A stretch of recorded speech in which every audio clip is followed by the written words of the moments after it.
unease. A veteran trial lawyer had once told him, "If you're not nervous, son, then something is wrong." Theo was certainly nervous, but he knew from experience it was only temporary. Once the game started, the butterflies disappeared. He touched the microphone, looked at the moderator, and said, "Thank you, Mr. Mount." He turned to the central team, cleared his throat, reminded himself once again to speak clearly and slowly, and began. Now, Mr. Bledsoe makes some valid points, especially when he argues that someone who breaks the law should not benefit from it, and that many American students who were born here and whose parents were born here cannot afford college. These arguments cannot be ignored. Theo took a breath, then turned his attention to the spectators, though he avoided eye contact. He had learned a few tricks during his career in debate, and one of the most important was to ignore the faces in the crowd. They could be distracting. They could make you lose your train of thought.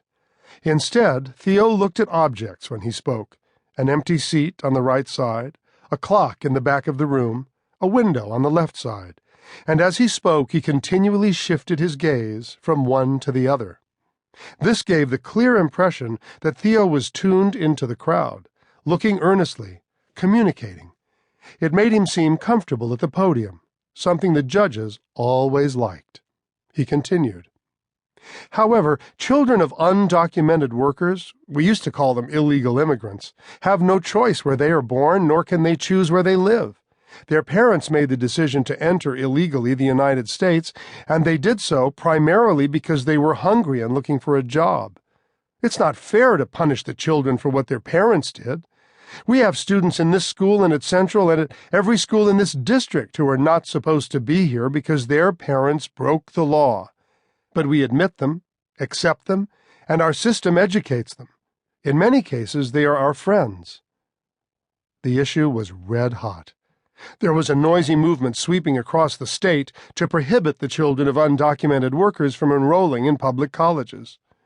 Those who supported the ban argued that the large number of illegals would, 1, swamp the university system, and 2, squeeze out American students who might otherwise barely qualify for college, and 3, consume millions in tax dollars paid in by real U.S. citizens. The central team had done a good job making these points so far in the debate. Theo went on. The law requires this school system and every school system in this state to accept and educate all students, regardless of where they come from. If the state has to pay for the first 12 years, why then should the state be allowed to slam the doors when these students are ready for college? Theo had some notes scribbled on a sheet of paper in front of him on the podium, but he refused to look down. Judges loved debaters who spoke without looking down, and Theo knew he was earning points. All 3 of the boys from Central had relied on their notes. He raised a finger and said, "First, it's a question of fairness.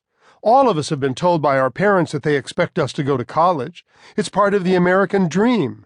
It seems unfair, then, to pass a law that will prohibit many of our students and many of our friends from being admitted to college."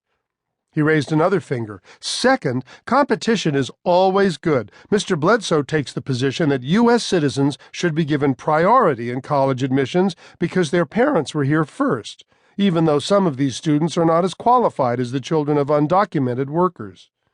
Shouldn't our colleges admit the best students, period? Across this state, each year there are about 30,000 openings for incoming freshmen. Why should anyone get special consideration? If our colleges admit the best students, doesn't that make our colleges stronger? Of course it does. No one should be admitted unless he or she deserves it, just as no one should be denied based on where his or her parents were born." Mr. Mount worked hard to suppress a grin. Theo was on a roll, and he knew it.